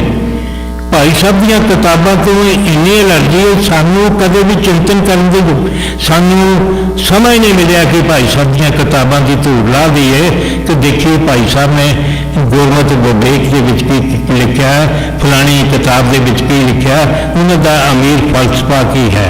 ਇਹ ਬੜੀ ਵੱਡੀ ਗੱਲ ਹੈ। ਉਹ ਮੈਂ ਭਾਈ ਸਾਹਿਬ ਦੇ ਕੋਈ 12-14 ਵਾਰ ਨਾਰੰਗਵਾਲ, ਚੰਡੀਗੜ੍ਹ, ਸ਼ਿਮਲਾ ਔਰ ਇੱਥੇ ਕੀ ਕਹਿੰਦੇ ਨੇ ਕੁਮਾਰਹੱਟੀ ਉਹਨਾਂ ਦੇ ਦਰਸ਼ਨ ਕੀਤੇ ਨੇ। ਇਹ ਕੁਮਾਰਹੱਟੀ ਭਾਈ ਸਾਹਿਬ ਨੇ ਜਿੱਥੇ ਉਹਨਾਂ ਦਾ ਛੋਟਾ ਜਿਹਾ ਘਰ ਸੀ ਬਣਿਆ ਹਾਂ, ਇਹ ਗੱਲ 1954-55 ਦੀ ਹੈ। ਮੈਂ ਭਾਈ ਸਾਹਿਬ ਨੂੰ ਆਪ ਦੇਖਿਆ ਘਰ ਦੇ ਬਾਹਰ ਉਹਨਾਂ ਨੇ ਇੱਕ ਛਤਰੀ ਜਿਹੜਾ ਗਾਰਡਨ ਅੰਬਰੇਲਾ ਉਹ ਲਾਈ ਹੁੰਦੀ ਸੀ, ਉਹਦੇ ਥੱਲੇ ਮੇਜ਼ ਰੱਖਿਆ ਹੁੰਦਾ ਸੀ, ਦੋ ਕੁਰਸੀਆਂ ਸਨ, ਇੱਕ ਆਰਾਮ ਦੇ ਇੱਕ ਦੂਜੀ, ਜਿਹਦੇ 'ਤੇ ਬਹਿ ਕੇ ਭਾਈ ਸਾਹਿਬ ਗੁਰਮਤਿ ਸਾਹਿਤ ਦੀ ਰਚਨਾ ਕਰਦੇ ਸਨ। ਉਹ ਜਦੋਂ ਜੇਲ੍ਹਾਂ ਦੇ ਜਿਹੜੇ ਭਾਈ ਸਾਹਿਬ ਰਹੇ ਨੇ ਉਹਨਾਂ ਦਾ ਜਿਹੜਾ ਸੀ ਉਹਨਾਂ ਦਾ ਧਿਆਨ ਬਾਣੀ ਦੇ ਨਾਲ ਹੀ ਸੀ। ਉਹਨਾਂ ਦੇ ਅੰਦਰ ਜਿਹੜਾ ਸੀ ਉਹ ਇੱਕ ਇਹੋ ਜਿਹੀ ਜੋਤ ਜਲਦੀ ਸੀ ਜਿਹੜੀ ਉਹਨਾਂ ਦੇ ਵਿੱਚ ਸ਼ਕਤੀ ਪੈਦਾ ਕਰਦੀ ਸੀ। ਔਰ ਜਿਹੜੇ ਉਹਨਾਂ ਨੇ ਕੜੇ ਪਾਏ ਸਨ ਭਾਈ ਸਾਹਿਬ ਨੇ, ਉਹ ਛੈਣਿਆਂ ਦਾ ਰੂਪ ਅਖਤਾਰ ਕੇ ਉਹ ਕੀਰਤਨ ਨਾਮ ਅਭਿਆਸ, ਉਹ ਤੁਸੀਂ ਇਹ ਜਿਨ੍ਹਾਂ ਨੇ ਜੇਲ੍ਹ ਚਿੱਠੀਆਂ ਪੜ੍ਹੀਆਂ ਨੇ ਉਹਨਾਂ ਨੂੰ ਇਸ ਚੀਜ਼ ਦਾ ਅਹਿਸਾਸ ਹੋਏਗਾ ਕਿ ਜਦੋਂ ਇਹ ਇੱਥੇ ਜੇਲ੍ਹ ਦੇ ਵਿੱਚ ਸਨ ਹਜ਼ਾਰੀ ਬਾਗ, ਉਹਨਾਂ ਨੇ 45 ਤੋਂ ਉੱਤੇ ਜਿਹੜੇ ਸਾਡੇ ਗਦਰੀ ਸਨ ਉਹਨਾਂ ਨੂੰ ਬਾਣੀਆਂ ਜਿਹੜੀਆਂ ਸਨ ਕੰਠ ਕਰਵਾ ਦਿੱਤੀਆਂ ਤੇ ਇੰਨੀਆਂ ਬਾਣੀਆਂ ਕੱਟ ਹੋ ਗਈਆਂ ਜੇ ਰਾਤ ਨੂੰ ਵੱਖ-ਵੱਖ ਬੈਠਕਾਂ 'ਚ ਉਹ ਕਰਦੇ ਸਨ। ਉਹ ਵੱਖ-ਵੱਖ ਜੋੜੀਆਂ ਦੇ ਵਿੱਚ ਉਸ ਪਾਠ ਦਾ ਜਿਹੜਾ ਉਚਾਰਨ ਕਰਦੇ ਸਨ। ਮੈਂ ਹੁਣ ਇੱਥੇ ਮੈਂ ਤੁਹਾਨੂੰ ਕੁਛ ਉਹਨਾਂ ਦੀਆਂ ਚਿੱਠੀਆਂ ਜਿਹੜੀਆਂ ਨੇ ਉਹਨਾਂ ਦੇ ਬਾਰੇ ਮੈਂ ਕੁਛ ਦੱਸਣਾ ਚਾਹੁੰਦਾ ਹਾਂ। ਜਿਹੜੀਆਂ ਵੀ ਉਹਨਾਂ ਦੀਆਂ ਚਿੱਠੀਆਂ ਸੁਣੀਆਂ ਜਾਂ ਪੜ੍ਹੀਆਂ ਜਾਂਦੀਆਂ ਸਨ ਉਹ ਪੜ੍ਹਨ ਵਾਲੇ ਅਸ਼ ਕਰ ਉੱਠਦੇ ਸਨ ਕਿਉਂਕਿ ਇਹਨਾਂ ਵਿੱਚ ਕੁਝ ਖਾਸ ਖੂਬੀਆਂ ਸਨ। ਪਹਿਲੇ ਨੰਬਰ 'ਤੇ ਉੱਚ ਆਤਮਕ ਰੰਗਾਂ ਦੇ ਭੇਖੀ ਪਰਖੀ ਹੋਈ ਆਪ ਬੀਤੀ ਵਾਰਤਾ ਸੀ ਜੋ ਨਾਮ ਬਾਣੀ ਦੇ ਪ੍ਰਤਾਪ ਨੂੰ ਦਿਲਾਉਂਦੀ ਤੇ ਗੁਰਮਤ ਪਰ ਸ਼ਰਧਾ ਤੇ ਭਾਵਨੀ ਦਿਖਾਉਂਦੀ ਸੀ। ਦੂਜੇ ਨੰਬਰ 'ਤੇ ਗੁਰਬਾਣੀ ਦੀਆਂ ਗੁਣੀਆਂ ਰਮਜ਼ਾਂ ਤੇ ਨਾਮ ਸਿਮਰਨ ਆਦਿ ਦੀ ਐਸੀ ਰਸਦਾਇਕ ਚਰਜ ਵਿਆਖਿਆ ਹੈ ਜੋ ਬਿਨਾਂ ਨਾਮ ਬਾਣੀ ਦੇ ਰਸ ਲੀਨ ਤੋਂ ਸੰਪੂਰਨ ਹੋਣੀ ਅਸੰਭਵ ਹੈ। ਤੀਜਾ, ਸਿੱਖ ਇਤਿਹਾਸ ਦੇ ਨੁਕਤਾ ਨਿਗਾਹ ਨਾਲ ਇਹ ਇੱਕ ਦੁਰਲੱਭ ਦਸਤਾਵੇਜ਼ ਹੈ। ਸ਼ਾਇਦ ਹੀ ਇਸ ਤਰ੍ਹਾਂ ਦੀਆਂ ਤਜਰਬੇ ਵਿੱਚ ਆਈਆਂ ਉੱਚ ਆਤਮਕ ਗੱਲਾਂ ਕਿਸੇ ਨੇ ਇਉਂ ਰਸ ਭਿੰਨੀ ਵਾਕ ਰਚਨਾ ਵਿੱਚ ਲਿਖੀਆਂ ਹੋਣਗੀਆਂ। ਖਿਆਲ ਕੀਤਾ ਜਾਂਦਾ ਹੈ ਸਿੱਖਾਂ ਵਿੱਚ ਕਿਸੇ ਨੇ ਨਾ ਕਿਸੇ ਹੋਰ ਨੇ ਇਹ ਜਿਹੀ ਰਚਨਾ ਹੁਣ ਤੱਕ ਰਚੀ ਹੋਈ। ਮੁੱਕਦੀ ਗੱਲ ਕਿ ਇਹ ਚਿੱਠੀਆਂ ਦਾ ਇਹ ਮਜ਼ਮੂਨ ਧਾਰਮਿਕ, ਇਤਿਹਾਸਿਕ ਤੇ ਸਾਹਿਤਕ ਨੁਕਤਾ ਖਿਆਲ ਨਾਲ ਇੱਕ ਦੁਰਲੱਭ ਚੀਜ਼ ਹੈ ਜੋ ਸ਼੍ਰੀਮਾਨ ਭਾਈ ਸਾਹਿਬ ਦਾ ਅਨੁਭਵ ਇੰਸਪਾਇਰੇਸ਼ਨ ਦੁਆਰਾ ਸਪੂਰਨ ਹੋ ਕੇ ਕਲਮ ਦੁਆਰਾ ਪ੍ਰਗਟ ਹੋਈਆਂ ਹਨ। ਇਹਨਾਂ 'ਚ ਦੱਸਿਆ ਗਿਆ ਹੈ ਕਿ ਨਾਮ ਦੀ ਖੋਜ ਤੇ ਪ੍ਰਾਪਤੀ ਤੋਂ ਬਾਅਦ ਜੋਤ ਸਰੂਪੀ ਦਰਸ਼ਨ ਕਿਵੇਂ ਹੋਏ। ਇਸ ਤਰ੍ਹਾਂ ਦੀਆਂ ਹੋਰ ਵੀ ਕਈ ਗੁਰਮਤ ਤੇ ਉੱਚ ਭਾਵਨੀਆਂ ਗੱਲਾਂ ਇਸ ਦੇ ਵਿੱਚ ਦਰਜ ਹਨ। ਭਾਈ ਸਾਹਿਬ ਰਣਜੀਤ ਸਿੰਘ ਜੀ ਨੇ ਕੁੱਲ 25 ਇਤਿਹਾਸਕ ਚਿੱਠੀਆਂ ਲਿਖੀਆਂ ਹਨ ਜਿਸ ਦਾ ਮੁੱਢ ਰਾਜਨੀਤੀ ਜੇਲ੍ਹ ਵਿੱਚ ਹੋਇਆ ਹੈ। ਇਹ ਆਪ ਦੀ ਕਰਮ ਭੂਮੀ ਸੀ। ਇਹ ਸਾਰੀਆਂ ਚਿੱਠੀਆਂ ਭਾਈ ਸਾਹਿਬ ਨੇ ਆਪਣੇ ਇੱਕ ਅਜਿਹੇ ਮਿੱਤਰ ਜੋ ਰਾਜਸੀ ਕੈਦੀ ਦੇ ਤੌਰ 'ਤੇ ਖੁਦ ਲਾਹੌਰ ਸਾਜ਼ਿਸ਼ ਦੇ ਤਹਿਤ ਕੈਦ ਕੱਟ ਕੇ ਆਪਣੇ ਪਿੰਡ ਆ ਗਿਆ ਸੀ। ਇਹ ਕੋਈ ਹੋਰ ਨਹੀਂ ਬਲਕਿ ਨਾਗ ਸਿੰਘ ਗੁਜਰਵਾਲ ਸੀ। ਭਾਈ ਸਾਹਿਬ ਦਾ ਅਤ ਵਿਸ਼ਵਾਸ ਪਾਤਰ ਨਿਕਟਵਰਤੀ ਤੇ ਉਹਨਾਂ ਦੇ ਜੀਵਨ ਦੇ ਬਿਖਰੇ ਰਾਹਾਂ ਤੇ ਤੁਰਨ ਵਾਲਾ ਉਹਨਾਂ ਦਾ ਅਤ ਪਿਆਰਾ ਸਨੇਹੀ ਮਿੱਤਰ ਗਿਆਨੀ ਨਾਹਰ ਸਿੰਘ ਗੁਜਰਵਾਲ ਜਿਨ੍ਹਾਂ ਨੂੰ ਆਪਣੀ ਸੰਪਾਦਨਾ ਹੇਠ ਜੇਲ੍ਹ ਚਿੱਠੀਆਂ ਦਾ ਮਹਾਨ ਕਾਰਜ ਕੀਤਾ। ਇੱਥੇ ਮੈਂ ਜੇਲ੍ਹ ਚਿੱਠੀਆਂ ਦੇ ਨਾਲ ਦੱਸਣਾ ਚਾਹੁੰਦਾ ਗਿਆਨੀ ਨਾਹਰ ਸਿੰਘ ਨੇ ਇੱਕ ਕਿਤਾਬ ਛੱਡ ਕੇ ਸਾਰੀਆਂ ਕਿਤਾਬਾਂ ਗਿਆਨੀ ਨਾਹਰ ਸਿੰਘ ਜੀ ਨੇ ਹੀ ਇਹਨੂੰ ਐਡਿਟ ਕੀਤੀਆਂ ਨੇ, ਸੰਪਾਦਨਾ ਕੀਤੀ। ਜਿਹੜੀ ਕੀਤੀ ਨਹੀਂ ਸੀ ਉਹਦਾ ਨਾਂ ਸੀ ਝਟਕਾ ਮਾਸ ਪਰਥਾਏ। ਉਹ ਕਿਤਾਬ ਅਸੀਂ ਛਪਾ ਰਹੇ ਹਾਂ, ਜਲਦੀ ਕੁਝ ਮਹੀਨਿਆਂ 'ਚ ਉਹ ਕਿਤਾਬ ਆ ਜਾਏਗੀ। ਉਹ ਕਿਤਾਬ ਭਾਈ ਸਾਹਿਬ ਭਾਈ ਮੋਹਨ ਸਿੰਘ ਗਾਰਡ ਨੇ ਉਹਦਾ ਇਨੀਸ਼ੀਏਟਿਵ ਲਿਆ ਸੀ ਤੇ ਉਹ ਕਿਤਾਬ ਗਿਆਨੀ ਨਾਹਰ ਸਿੰਘ ਜੀ ਨੇ ਐਡਿਟ ਨਹੀਂ ਕੀਤੀ ਸੀ। ਭਾਈ ਸਾਹਿਬ ਦੀਆਂ ਭਾਈ ਸਾਹਿਬ ਜਿਹੜੇ ਗਿਆਨੀ ਨਾਹਰ ਸਿੰਘ ਜੀ ਸਨ, ਉਹ ਆਪ ਇੱਕ ਜਿਹੜੇ ਸਨ ਇੱਕ ਚੰਗੇ ਅਧਿਆਪਕ ਸਨ, ਔਰ ਇਸ ਤੋਂ ਇਲਾਵਾ ਅਧਿਆਪਕ ਤੋਂ ਇਲਾਵਾ ਔਰ ਸੰਪਾਦਕ ਸਨ, ਲਿਖਾਰੀ ਸਨ, ਇਤਿਹਾਸਕਾਰ ਸਨ। ਔਰ ਉਹਨਾਂ ਦੀਆਂ ਜਿਹੜੀਆਂ ਕਿਤਾਬਾਂ ਨੇ ਉਹ ਇੰਨੀਆਂ ਕਿਤਾਬਾਂ ਆਈਆਂ ਨੇ, ਜਿਨ੍ਹਾਂ ਦੀ ਪਹਿਲੀ ਇੱਕ ਕਿਤਾਬ ਸੀ ਗਜ਼ਲ ਦੀ ਕਹਾਣੀ, ਉਹਨੂੰ ਪਾਤਸ਼ਾਹ ਜੀ ਭਾਗ ਨੇ ਅਵਾਰਡ ਦਿੱਤਾ ਹੈ। ਪੰਜਾ ਸਾਹਿਬ ਦਾ ਇਤਿਹਾਸ ਭਾਈ ਸਾਹਿਬ ਦਾ ਉਹਨਾਂ ਨੇ ਲਿਖਿਆ ਹੈ। ਇੱਥੇ ਜਿਹੜੇ ਤੁਹਾਡੇ ਇੱਕ ਗੁਰਦੁਆਰਾ ਹੈ, ਉਹ ਜਿਹੜੀ ਆਪਣੇ ਲਹਿੰਦੇ ਪੰਜਾਬ ਦੇ ਵਿੱਚ ਇਤਿਹਾਸਿਕ ਗੁਰੂ ਨਾਨਕ ਸਾਹਿਬ ਦਾ ਉਹ ਕਿਤਾਬ ਵੀ ਇਹਨਾਂ ਨੇ ਲਿਖੀ ਹੈ। ਔਰ ਲੁਧਿਆਣੇ ਦਾ ਭੂਗੋਲਿਕ ਇਤਿਹਾਸ ਵੀ ਇਹਨਾਂ ਨੇ ਲਿਖਿਆ। ਇਹਨਾਂ ਨੇ ਵੱਡੀ ਗਿਣਤੀ ਵਿੱਚ ਕਿਤਾਬਾਂ ਦੀ ਰਚਨਾ ਕੀਤੀ ਹੈ। ਔਰ ਇੱਥੇ ਮੈਂ ਦੱਸਣਾ ਚਾਹੁੰਦਾ ਕਿ ਉਹ ਤਿੰਨ ਜਿਹੜੇ ਨੇ ਆਪਣੇ ਅਖਬਾਰਾਂ ਦੇ ਸੰਪਾਦਕ ਰਹੇ ਨੇ, ਔਰ ਉਹ ਜਿਹੜੇ ਸੰਪਾਦਕ ਸਨ ਉਹ ਅਖਬਾਰਾਂ ਡੇਲੀ ਅਖਬਾਰਾਂ ਸਨ, ਜਿਹੜੀਆਂ ਅੰਮ੍ਰਿਤਸਰ ਤੋਂ ਛਪਦੀਆਂ ਸਨ, ਜਿਨ੍ਹਾਂ ਵਿੱਚ ਰੋਜ਼ਾਨਾ ਅਖਬਾਰ ਜਿਹੜਾ ਸੀ ਸਿੱਖ ਸੇਵਕ ਸੀ, ਕੌਮੀ ਦਰਦ ਸੀ। ਇਸ ਤੋਂ ਇਲਾਵਾ ਗਿਆਨੀ ਨਾਹਰ ਸਿੰਘ ਜਿਹੜੇ ਸਨ, ਉਸ ਤੋਂ ਮਗਰ ਜਿਹੜਾ ਉਹਨਾਂ ਦਾ ਹਫ਼ਤਾਵਾਰ ਪੇਪਰ ਨਿਕਲਦਾ ਰਿਹਾ, ਉਹਦਾ ਨਾਮ ਦਮਨ ਸੀ। ਗਿਆਨੀ ਨਾਹਰ ਸਿੰਘ ਜਿਹੜੇ ਸਨ ਉਹ ਭਾਈ ਸਾਹਿਬ ਦੇ ਅੱਤ ਵਿਸ਼ਵਾਸੀ। ਮੈਂ ਤੁਹਾਨੂੰ ਦੱਸਣਾ ਚਾਹੁੰਦਾ ਹਾਂ ਕਿਉਂਕਿ ਇਹ ਜਿਹੜੀ ਚੀਜ਼ ਹੈ, ਇੱਕ ਤਾਂ ਉਹਨਾਂ ਦੇ ਉਹ ਦੂਰ ਅੰਦੇਸ਼ੀ ਸਨ, ਉਹਨਾਂ ਦੇ ਨਾਲ ਅੰਡਰਸਟੈਂਡਿੰਗ ਸੀ ਕਿ ਜਦੋਂ ਭਾਈ ਸਾਹਿਬ ਨੂੰ ਨਾਗਪੁਰ ਤੋਂ ਜੇਲ੍ਹ ਤੋਂ ਲਾਹੌਰ ਸੈਂਟਰਲ ਜੇਲ੍ਹ ਵਿੱਚ ਸ਼ਿਫਟ ਕੀਤਾ ਜਾ ਰਿਹਾ ਸੀ ਤੇ ਅਟਾਰੀ ਸਟੇਸ਼ਨ 'ਤੇ ਅਚਾਨਕ ਹੀ ਅਕਾਲੀ ਕੌਰ ਸਿੰਘ ਉਹਨਾਂ ਦੀ ਸਟੇਸ਼ਨ 'ਤੇ ਤੁਰ ਪੈਂਦੇ ਨੇ। ਉਹਨਾਂ ਨੇ ਦਿੱਲੀ ਤੱਕ ਦਾ ਸਫ਼ਰ ਤੈਅ ਕੀਤਾ ਹੁੰਦਾ ਹੈ। ਜੋ ਦਿੱਲੀ ਉਤਰਨ ਲੱਗਦੇ ਨੇ, ਭਾਈ ਸਾਹਿਬ ਗਿਆਨੀ ਨਾਹਰ ਸਿੰਘ ਦਾ ਉਹਨਾਂ ਨੂੰ ਅਕਾਲੀ ਕੌਰ ਸਿੰਘ ਨੂੰ ਸਰਨਾਮੇ ਦਿੰਦੇ ਨੇ ਕਿ ਗੁੱਜਰਵਾਲ ਦਾ ਇੱਕ ਅੰਮ੍ਰਿਤਸਰ ਦਾ ਕਿ ਤਾਰਾ ਪਾ ਦਿਓ ਕਿ ਸਾਡੀ ਗੱਡੀ ਇਹ ਅੰਮ੍ਰਿਤਸਰ ਇੰਨੇ ਵਜੇ ਪਹੁੰਚਣੀ ਹੈ ਤੇ ਤੂੰ ਆ ਕੇ ਸਾਨੂੰ ਮਿਲ। ਜਦੋਂ ਅੰਮ੍ਰਿਤਸਰ ਗੱਡੀ ਭਾਈ ਸਾਹਿਬ ਦੀ ਪਹੁੰਚਦੀ ਹੈ, ਇਹ 1930 ਦੀ ਗੱਲ ਹੈ, ਤੇ ਗਿਆਨੀ ਨਾਹਰ ਸਿੰਘ ਸਟੇਸ਼ਨ 'ਤੇ ਉਹਨਾਂ ਦੀ ਉਡੀਕ ਕਰਦਾ ਸੀ। ਫਿਰ ਭਾਈ ਸਾਹਿਬ ਦੇ ਨਾਲ ਲਾਹੌਰ ਤੱਕ ਜਾਂਦਾ ਹੈ। ਮੇਰਾ ਕਹਿਣ ਦਾ ਭਾਵ ਇਹ ਇੱਥੇ ਦੱਸਣਾ ਹੈ ਕਿ ਇਹ ਇੱਕ ਰਿਲੇਸ਼ਨ ਸੀ। ਔਰ ਮੈਂ ਇੱਥੇ ਹੁਣ ਜਿਹੜੀ ਜ਼ਰੂਰੀ ਗੱਲ ਜਿਹੜੀ ਤੁਹਾਡੇ ਅੱਗੇ ਰੱਖਣਾ ਚਾਹਾਂਗਾ ਉਹ ਇਹ ਹੈ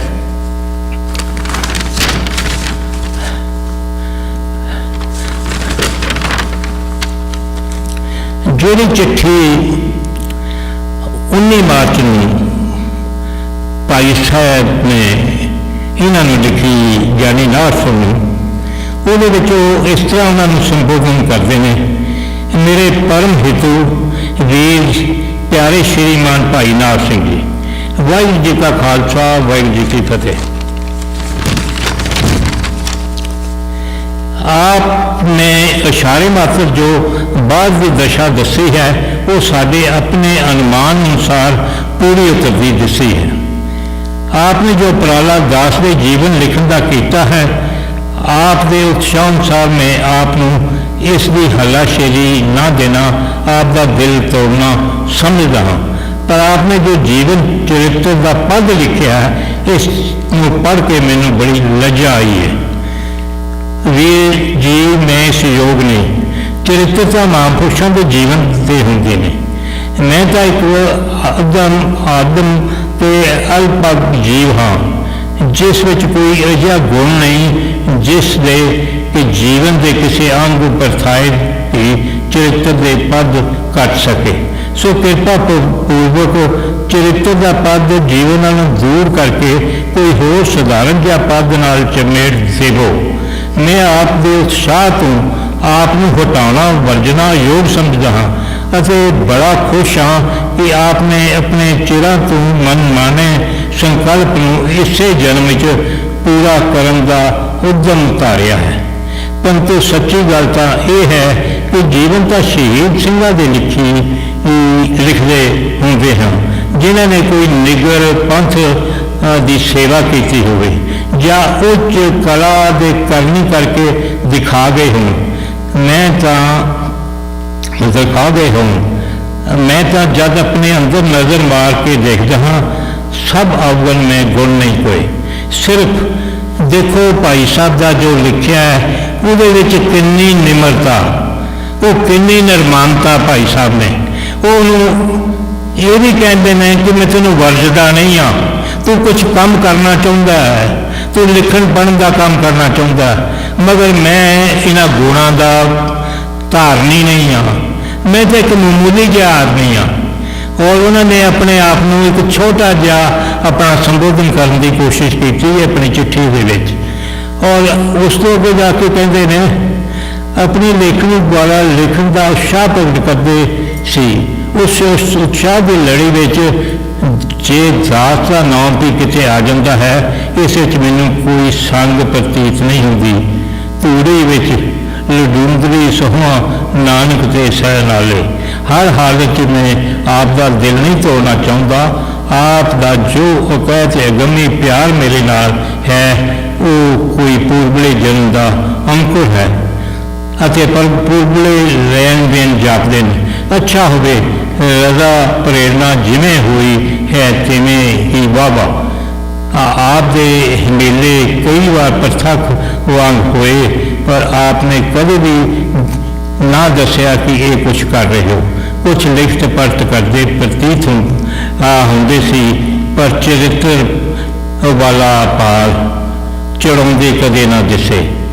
कि जानिए तिल थोड़े ही हों पर इतनी इच्छा अति तीव्र ऐसी कि संगत विच गुरुदेव गुरु ग्रंथ साहिब जी के चरण शरण कीर्तन करदे अथवा धर्म युद्ध विच लेखे लगदे शरीर फुटे पर जिस जोगे हाँ तिवें नहीं हुए जिव जिव हुक्म तिवें ते विकार। अजकल इत्थे हाड़ जेठ वर्गी गर्मी है हाड़ जेठ खबर नहीं इहो जी हो सब वीरां नूं सिनीमर फतेह बुलानी। मैं तुहानूं दसना चाहता कि मैनू इस गल की खुशी भी है कि भाई साहब दीयां जिन्नियां भी चिट्ठियां ने वो मैनू वेखण का पढ़न का सुभाग मिलिया है क्योंकि मेरा जिहड़ा ज़्यादा है कि अपने विरसे की विरासत नूं खास करके अकैडमिशियंस दे विच साझा करना वो मेरा यतन है। पंजाब दीयां यूनीवर्सिटियां ते भाई साहब ते खोज हुए भाई साहब दे हुण इत्थे पिछे एक लड़की जिहड़ी अमृतसर की पंजाब की पहली बीबा डॉक्टर बलविंदर कौर ढिल्लों उन्हें भाई साहब के गुरमुख चिंतन के उत्ते एक खोज की है। वो खोज के मैं बहुत सपोर्ट की है किताबां लिटरेचर वो भाई साहब के नाल जिन्ना भी है। हुण वो जी किताब है वो साडी किताब 7 मार्च नूं पटियाले पंजाबी यूनीवर्सिटी ते प्रोफैसर मनजीत सिंह जी रह चुके अकाल तख्त के जथेदार ने उन्होंने रिलीज़ की। और असीं चाहुंदे हां कि जेकर भाई साहब तो जिन्नी भी खोज की जाए थोड़ी है। ये मैं ये तुहानूं दसना चाहांगा कि भाई साहब के उत्ते जो भाई साहब के 2016-17 के पहली गदर की शताब्दी सी मैनू बड़े मुल्कों के भाई साहब के गदर मूवमेंट से बोलने का मौका मिला जिस असी लहंदे पंजाब के भी लाहौर के भी इसला जी यूनीवर्सिटी थोड़ी फैसलाबाद है वो भी गुजरावाला कॉलेज भी असी ये लेक्चर दिते उत्थे भी असी अनाउंस किया कि जोड़ा बच्चा भाई साहब के जीवन से उन्होंने शख्सियत से कोई PhD करेगा उन्होंने असी 1 लाख रुपए का अवार्ड देंगे तो असी वो थीसिस छापांगे। ये हमने रीसेंटली मैंने जानकारी मिली है कि लाहौर के एक बीबा जी है वो भाई साहब भाई जगतीत सिंह से डॉक्टर नबीला रहमान के थले वो PhD कर रही है। ये मैं एक होर तुहाडे नाल साझी करनी चाहांगा कि अज का दिन जिहड़ा एक मुकद्दस दिन है असी पूरे 100 साल बाद असी उस अपने ਭਾਈ ਸਾਹਿਬ ਨੂੰ ਜਿਹੜੇ ਕਦਰੀ ਯੋਧੇ ਹੋਏ ਨੇ, ਕਰਨੀ ਤੇ ਕਹਿਣੀ ਦੇ ਸੂਰੇ ਹੋਏ ਨੇ, ਔਰ ਉਹਨਾਂ ਨੂੰ ਅਸੀਂ ਯਾਦ ਕਰ ਰਹੇ ਹਾਂ ਕਿ ਜਿਹੜੀ ਪੰਜਾਬੀ ਹੈ ਇਹ ਸਭ ਤੋਂ ਵੱਧ ਲਹਿੰਦੇ ਪੰਜਾਬ ਵਿੱਚ ਬੋਲੀ ਜਾਂਦੀ ਹੈ। ਲਹਿੰਦੇ ਪੰਜਾਬ ਦੇ ਵਿੱਚ 11 ਕਰੋੜ ਤੋਂ ਉੱਤੇ ਇਹ ਜਿਹੜੇ ਨੇ ਉਹ ਪੰਜਾਬੀ ਬੋਲਦੇ ਨੇ। ਇਸ ਕਰਕੇ ਅਸੀਂ ਫੈਸਲਾ ਕੀਤਾ ਕਿ ਭਾਈ ਸਾਹਿਬ ਦਾ ਜਿਹੜਾ ਲਿਟਰੇਚਰ ਹੈ, ਕਿਤਾਬਾਂ ਅਸੀਂ ਵੱਡੀ ਗਿਣਤੀ 'ਚ ਪਾਕਿਸਤਾਨ ਦੇ ਵਿੱਚ ਲਾਹੌਰ ਦੇ ਵਿੱਚ ਛੁਪਵਾਈਏ ਤਾਂ ਕਿ ਉੱਥੋਂ ਦੀਆਂ ਯੂਨੀਵਰਸਿਟੀਆਂ ਦੇ ਵਿੱਚ ਔਰ ਉੱਥੋਂ ਦੇ ਕਾਲਜਾਂ ਵਿੱਚ ਭਾਈ ਸਾਹਿਬ ਨੂੰ ਇੰਟਰੋਡਿਊਸ ਕੀਤਾ ਜਾਏ, ਕਿਉਂਕਿ ਉੱਥੋਂ ਦੀ ਜਿਹੜੀ ਬੋਲੀ ਹੈ ਗੁਰਮੁਖੀ ਨਹੀਂ ਸ਼ਾਹਮੁਖੀ ਹੈ, ਉਹਦੀ ਸਕ੍ਰਿਪਟ ਉਰਦੂ ਹੈ। ਅਸੀਂ ਇਹ ਕਾਰਜ ਉੱਥੇ ਕੀਤਾ ਔਰ ਜਿਹਦੇ ਵਿੱਚ ਜੇਲ੍ਹ ਚਿੱਠੀਆਂ ਦਾ ਲਿਪੀ ਅੰਤਰ ਮੀਨਸ ਟ੍ਰਾਂਸਲੇਸ਼ਨ ਹੋ ਚੁੱਕੀ ਹੈ, ਉਹ ਕਿਤਾਬ ਛਪ ਰਹੀ ਹੈ। ਇਸੇ ਤਰ੍ਹਾਂ ਇੱਕ ਰੰਗਲੇ ਸੱਜਣ ਜਿਹੜੀ ਹੈ ਉਹ ਪੁਸਤਕ ਅਸੀਂ ਉੱਥੋਂ ਦੇ ਜਿਹੜਾ ਪਹਿਲਾ ਸਾਡਾ ਪਾਕਿਸਤਾਨ ਦਾ ਸਿੱਖ ਸਕਾਲਰ ਹੈ ਪ੍ਰੋਫੈਸਰ ਡਾਕਟਰ ਕਲਿਆਣ ਸਿੰਘ, ਇਹ ਸੇਵਾ ਅਸੀਂ ਉਹਨਾਂ ਨੂੰ ਸੌਂਪੀ ਹੈ, ਉਹ ਬੜੀ ਜਲਦੀ ਉਹਦਾ ਲਿਪੀ ਅੰਤਰ ਕਰ ਦੇਣਗੇ। ਤੀਜੀ ਪੁਸਤਕ ਜਿਹੜੀ ਇੱਕ ਹੋਰ ਹੈ ਉਹ ਅਸੀਂ ਉਹ ਛਪਾਉਣ ਦਾ ਯਤਨ ਕਰ ਰਹੇ ਹਾਂ। ਉਹ ਵੀ ਜਿਹੜੀ ਕਿਤਾਬ ਹੈ ਉਹ ਆਪਣੇ ਕਲਿਆਣ ਸਿੰਘ ਨੇ ਆਪਣੀ ਲਿਪੀ ਅੰਤਰ ਕੀਤਾ ਹੈ, ਉਹ ਵੀ ਜਿਹੜਾ ਹੈ ਉੱਥੋਂ ਅਸੀਂ ਜਲਦੀ ਅਸੀਂ ਛਪਾ ਲਾਵਾਂਗੇ। ਔਰ ਇਹ ਜਿਹੜਾ ਜਿੰਨਾ ਵੀ ਲਿਟਰੇਚਰ ਹੋਏਗਾ ਇਹ ਵਿਸ਼ੇਸ਼ ਤੌਰ 'ਤੇ ਉੱਥੋਂ ਦੇ ਜਿਹੜੇ ਰਹਿੰਦੇ ਪੰਜਾਬ ਵਿੱਚ ਸਿੱਖ ਨੇ ਜਾਂ ਮੁਸਲਮਾਨ ਨੇ ਔਰ ਸਾਡੀ ਜਿਹੜੀ ਹੈ ਕਿ ਮਿਸ਼ਨਸ ਨੇ, ਯੂਨੀਵਰਸਿਟੀਆਂ ਨੇ, ਲਾਇਬ੍ਰੇਰੀਆਂ ਨੇ, ਉਹਨਾਂ 'ਚ ਅਸੀਂ ਤਕਸੀਮ ਕਰਾਂਗੇ। ਮੈਂ ਜਿਹੜਾ ਅੱਜ ਦਾ ਇਹ ਪ੍ਰੋਗਰਾਮ ਹੈ ਇਹਦੇ ਸੰਦਰਭ ਵਿੱਚ ਮੈਂ ਦੱਸਣਾ ਚਾਹੁੰਦਾ ਕਿ ਹਰ ਇੱਕ ਬੜਿਆਂ ਨੇ ਸਾਡੇ 'ਚੋਂ ਜੇਲ੍ਹ ਚਿੱਠੀਆਂ ਪੜ੍ਹੀਆਂ ਨੇ, ਮਤਲਬ ਕਿਸੇ ਨੂੰ ਇਹ ਯਾਦ ਨਹੀਂ ਕਿ 19 ਮਈ ਦਾ ਕਿਹੜਾ ਦਿਹਾੜਾ ਸੀ ਜਿੱਥੋਂ ਜੇਲ੍ਹ ਚਿੱਠੀਆਂ ਦਾ। ਮੈਂ ਕੋਈ ਪਿਛਲੇ 15-20 ਦਿਨਾਂ ਤੋਂ ਮੈਂ ਹਿੰਦੁਸਤਾਨ ਦੇ, ਇੰਗਲੈਂਡ, ਅਮਰੀਕਾ, ਕੈਨੇਡਾ ਇਹਨਾਂ ਵਿੱਚ ਬੜੀਆਂ ਥਾਵਾਂ 'ਤੇ ਮੈਂ ਆਰਟੀਕਲ ਲਿਖੇ ਨੇ ਜਿਹਦੇ 'ਚ ਲੋਕਾਂ ਨੂੰ ਜਗਾਉਣ ਦੀ ਕੋਸ਼ਿਸ਼ ਕੀਤੀ ਹੈ ਕਿ ਸਾਡਾ ਵਿਰਸਾ, ਸਾਡੀ ਵਿਰਾਸਤ ਕੀ ਹੈ, ਤੇ ਤਾਂ ਕਿ ਲੋਕ ਆਪਣੀ ਵਿਰਾਸਤ ਤੋਂ ਜਾਣੂ ਹੋਣ ਔਰ ਉਹਨਾਂ 'ਚ ਇੱਕ ਨਵੀਂ ਇੰਸਪਾਇਰੇਸ਼ਨ ਹੋਵੇ, ਇੱਕ ਨਵੀਂ ਉਹਨਾਂ ਦੀ ਖੋਜ ਦਾ ਜਿਹੜਾ ਹੈ ਉਹ ਪੈਦਾ ਹੋ ਸਕੇ। ਮੈਂ ਇਹ ਜਿਹੜਾ ਹੈ ਮੈਨੂੰ ਖੁਸ਼ੀ ਹੋਈ ਹੈ ਕਿ ਮੇਰੇ ਜਿਹੜੇ ਕੁਝ ਗੱਲਾਂ ਤੁਹਾਨੂੰ ਚੰਗੀਆਂ ਲੱਗਣ ਉਹਨੂੰ ਆਪਣੇ ਹਿਰਦੇ 'ਚ ਵਸਾ ਲੈਣਾ। ਔਰ ਇਹਦੇ ਨਾਲ ਹੀ ਮੈਂ ਜਿਹੜਾ ਅੱਜ ਦਾ ਇਹ ਪ੍ਰੋਗਰਾਮ ਇਹ ਅਚਨਚੇਤ ਹੋਇਆ, ਇਹ ਪ੍ਰੋਗਰਾਮ ਦੀ ਪਿੱਠ ਭੂਮੀ ਵਿੱਚ ਮੇਰੇ ਬਹੁਤ ਹੀ ਪਿਆਰੇ ਅਜ਼ੀਜ਼ ਜਿਨ੍ਹਾਂ ਦੇ ਮੈਂ ਦਰਸ਼ਨ ਪਹਿਲੀ ਵਾਰ ਡਰਬੀ ਵਿੱਚ ਕੀਤੇ ਸਨ, ਭਾਈ ਕੁਲਵਿੰਦਰ ਸਿੰਘ ਜੀ ਦਾ ਸਹਿਯੋਗ, ਪਿੱਠ ਭੂਮੀ ਵਿੱਚ ਉਹਨਾਂ ਦੀ ਅਗਵਾਈ, ਮੈਂ ਉਹਨਾਂ ਦਾ ਰਿਣੀ ਹਾਂ ਕਿ ਉਹਨਾਂ ਨੇ ਇਹ ਕੀਤਾ। ਦੂਜੇ ਮੇਰੇ ਬਹੁਤ ਹੀ ਪਿਆਰੇ ਅਜ਼ੀਜ਼ ਜਿਨ੍ਹਾਂ ਦਾ ਨਾਮ ਇੱਥੋਂ ਹੁਣੀ ਭੁੱਲ ਗਿਆ, ਜਿਨ੍ਹਾਂ ਨੇ ਇਹਨੂੰ ਸਾਰਾ ਆਡੀਓ ਵੀਡੀਓ ਔਰ ਇਹਨੂੰ ਕੀਤਾ ਉਹਦੇ 'ਤੇ। ਔਰ ਮੈਂ ਦੱਸ ਰਿਹਾ ਕਿ ਜਿਹੜਾ ਅੱਜ ਦਾ ਪ੍ਰੋਗਰਾਮ ਹੈ ਇਹ ਪਟਿਆਲੇ ਤੋਂ ਲਾਈਵ ਦੁਨੀਆ ਭਰ ਵਿੱਚ ਜ਼ਮੀਰ TV ਵਾਲੇ ਕਰ ਰਹੇ ਨੇ ਔਰ ਦਿਖਾਇਆ ਜਾਏਗਾ। ਇਹ ਜਿਹੜੀ ਵੀ ਥਾਵਾਂ 'ਤੇ ਹੈ ਸਾਡਾ ਇਹੀ ਯਤਨ ਹੈ ਕਿ ਅਸੀਂ ਆਪਣੇ ਵਿਰਸੇ, ਵਿਰਾਸਤ ਨੂੰ ਜਿਉਂਦਾ ਰੱਖਣ ਲਈ ਲੋਕਾਂ ਦੇ ਵਿੱਚ ਇਹ ਦਰਸਾਈਏ। ਭਾਈ ਸਾਹਿਬ ਦਾ ਜਿਹੜਾ ਗੁਰਮਤਿ ਖਜ਼ਾਨਾ ਉਹ ਬਹੁਤ ਕੀ ਕਹਿੰਦੇ ਲਾਹੇਵੰਦ ਹੈ। ਉਹਨਾਂ ਦੀ ਜਿਹੜੀ ਵੀ ਪੁਸਤਕ ਨੂੰ ਹੱਥ ਪਾਓਗੇ ਉਹ ਸਾਡੇ ਲਈ ਚਾਨਣ ਬਣਾ ਰਿਹਾ ਹੈ, ਪ੍ਰੇਰਨਾਦਾਇਕ ਹੈ। ਅਸੀਂ ਕੁਛ ਨਾ ਕੁਛ ਉਹਨਾਂ ਨੂੰ ਪੜ੍ਹੀਏ, ਸਿੱਖੀਏ ਔਰ ਵੱਧ ਤੋਂ ਵੱਧ ਸ਼ੇਅਰ ਕਰੀਏ। ਮੈਂ ਇਹਨਾਂ ਸ਼ਬਦਾਂ 'ਚ ਭਾਈ ਸਾਹਿਬ ਨੇ ਮੈਨੂੰ ਕਿਹਾ ਸੀ ਕਿ ਤੁਸੀਂ ਜਿੰਨਾ ਦੇਰ ਬੋਲਣਾ ਚਾਹੋ ਬੋਲ ਸਕਦੇ ਹੋ, ਮਗਰ ਭਾਈ ਸਾਹਿਬ ਨੂੰ ਪਤਾ ਮੇਰੀ ਸਿਹਤ ਕੋਈ ਬਹੁਤੀ ਚੰਗੀ ਨਹੀਂ ਅਤੇ ਮੈਂ ਜ਼ਿਆਦਾ ਦੇਰ ਖੜਾ ਨਹੀਂ ਰਹਿ ਸਕਦਾ। ਹਾਂਜੀ, ਅਤੇ ਕਿਉਂਕਿ ਮੈਂ ਹਫ਼ਤੇ ਦੇ ਵਿੱਚ 3 ਦਿਨ ਮੈਂ ਡਾਇਲਿਸਿਸ 'ਤੇ ਜਾਂਦਾ ਅਤੇ ਮੇਰੇ 'ਚ ਬੋਲਣ ਨੂੰ ਮੈਂ ਹੋਰ ਵੀ ਭਾਈ ਸਾਹਿਬ ਦੇ ਜੀਵਨ ਦੇ ਵੱਖ-ਵੱਖ, ਕਿਉਂਕਿ ਮੈਨੂੰ ਅਨੇਕਾਂ ਵਾਰ ਉਹਨਾਂ ਦੇ ਦਰਸ਼ਨ ਪਰਸ਼ਨ ਕਰਨ ਦਾ, ਨੇੜੇ ਹੋਣ ਦਾ ਬੜੀਆਂ ਯਾਦਾਂ ਮੇਰੇ ਹਿਰਦੇ ਵਿੱਚ ਸਮਾਈਆਂ ਨੇ, ਮਗਰ ਸਰੀਰ ਮੇਰਾ ਇੰਨਾ ਲੰਬਾ ਸਮਾਂ ਜੋ ਕੁਛ ਤਿਲ ਫੁੱਲ ਮੈਂ ਤੁਹਾਡੀ ਝੋਲੀ 'ਚ ਪਾ ਸਕਾਂ ਉਹਨੂੰ ਤੁਸੀਂ ਪਰਿਵਾਰ ਕਰਨਾ। ਅਸੀਂ ਇਸੇ ਤਰ੍ਹਾਂ ਹੀ ਸਮੇਂ-ਸਮੇਂ ਭਾਈ ਸਾਹਿਬ ਨੂੰ ਯਾਦ ਕਰਦੇ ਰਹੀਏ। ਇਹ ਆਉਣ ਵਾਲਾ ਜਿਹੜਾ 30 ਤਰੀਕ ਇਸੇ ਨੂੰ ਇਹ ਭਾਈ ਸਾਹਿਬ ਦਾ ਜਜਮੈਂਟ ਦਾ ਦਿਨ ਹੈ। ਭਾਈ ਸਾਹਿਬ ਦੀ ਜਜਮੈਂਟ ਜਿਹੜੀ ਹੈ ਲਾਹੌਰ ਦੇ ਵਿੱਚ ਉਹਨਾਂ ਦੀ ਸਜ਼ਾ ਦੀ ਉਹ 30 ਤਰੀਕ ਨੂੰ ਹੋਈ ਸੀ। 4 ਤਰੀਕ ਨੂੰ ਉਹਨਾਂ ਦਾ ਜਿਹੜਾ ਦਿਨ ਹੈ ਅਪ੍ਰੈਲ ਨੂੰ, ਉਹ ਜਦੋਂ ਉਹਨਾਂ ਨੂੰ ਲਾਹੌਰ ਤੋਂ ਇੱਥੇ ਸ਼ਿਫਟ ਕੀਤਾ ਉਹਦੇ ਨਾਲ ਮੈਂ ਇਹਨਾਂ ਸ਼ਬਦਾਂ ਦੇ ਨਾਲ ਭਾਈ ਕੁਲਵਿੰਦਰ ਸਿੰਘ ਜੀ ਦਾ, ਮੈਂ ਆਪਣੇ ਬਹੁਤ ਹੀ ਪਿਆਰੇ ਅਜ਼ੀਜ਼ ਜਿਨ੍ਹਾਂ ਨੇ ਇਹਨੂੰ ਟੈਲੀਕਾਸਟ ਕੀਤਾ ਉਹਨਾਂ ਦਾ, ਸਮੂਹ ਸੰਗਤ ਦਾ ਜਿਨ੍ਹਾਂ ਨੇ ਮੈਨੂੰ ਇਕਾਗਰਤਾ ਨਾਲ ਸੁਣਿਆ, ਮੈਂ ਸਭ ਦਾ ਤਹਿ ਦਿਲੋਂ ਧੰਨਵਾਦੀ ਹਾਂ। ਆਓ ਫਤਿਹ ਸਾਂਝੀ ਕਰੀਏ। ਵਾਹਿਗੁਰੂ ਜੀ ਕਾ ਖਾਲਸਾ, ਵਾਹਿਗੁਰੂ ਜੀ ਕੀ ਫਤਿਹ।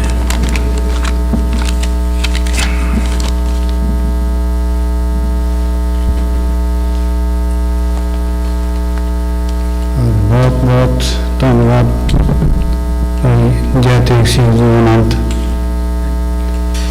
और एक होर गल हैगी है, जे आपां अपने गल देखिए भी असी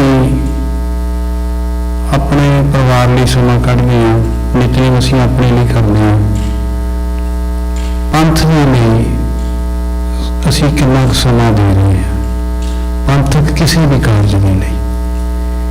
तो अपना फर्ज बनता कि जो साडा लिटरेचर आ उन्होंने आप भी पढ़िए।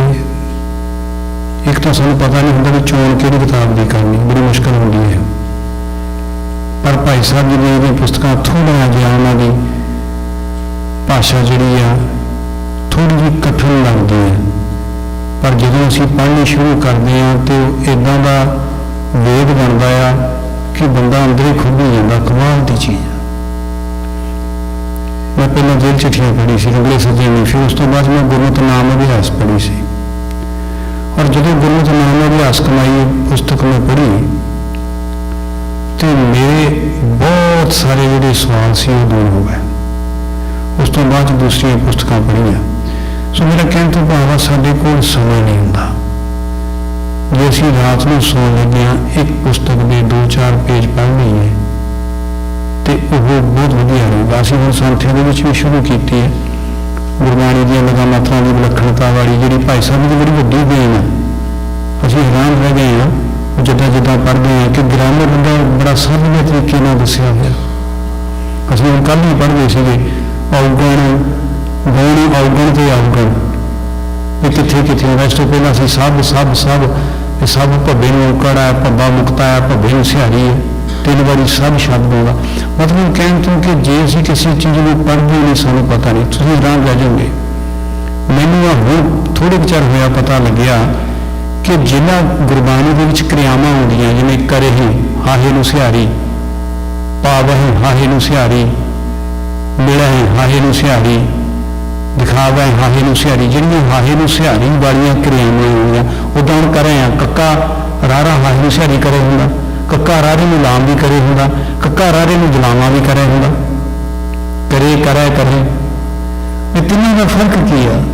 तो मैनूं हैरानी हुई इस गल दी कि मैनूं सारी उम्र पता नहीं लग सकिया सी। जिथे हाहे नूं सिहारी आ रही है वो प्लूरल दा वर्ब आ, बहुवचन की क्रिया आ। कितनी वड्डी गल है। सारी समग्र बाणी दे विच सारे गुरु ग्रंथ साहिब जी दे विच इहो नियम आ भी जिहड़ी बहुवचन की क्रिया होगी, प्लूरल की क्रिया होगी, वो हाहे नूं सिहारी दे नाल हुंदी है।